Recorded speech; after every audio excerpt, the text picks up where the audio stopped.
and I'll try to save you from one other thing, which is venture capital. Venture capital is a time bomb. And realize first, all of what I'm talking about here is I'm talking from my experiences. I build software.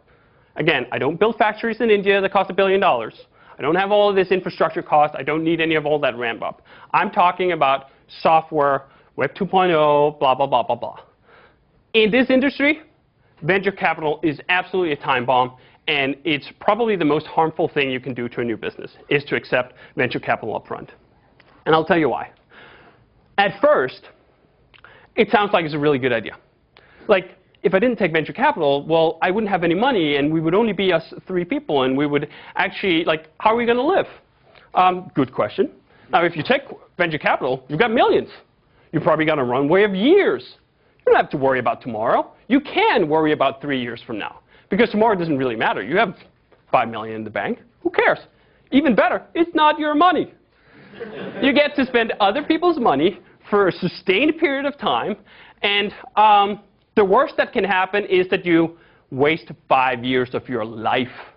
That's pretty bad. Wasting 5 years of your life on something that doesn't work because the time bomb blew up, that's a lot worse than worrying about how you're going to make rent next week, in my mind.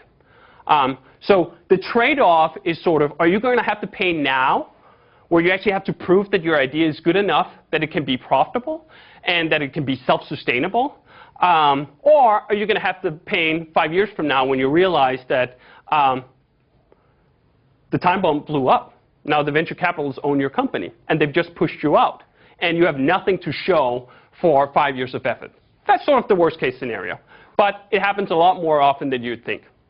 I've been talking to a bunch of entrepreneurs in the Web 2.0 space, and a lot of them took venture capital. I have not met a single one who wouldn't say he would do it differently if he had to start out with today. But there's not a lot of information out there about that, because the problem is, once you take your Series A round of funding, you're an addict. You're going to need that next fix. You're going to need Series B right now. We need some bridge capital to get it over just to the other side.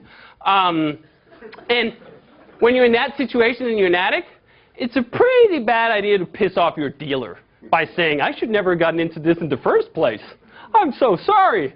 No, doesn't really work. So big warning label on venture capital.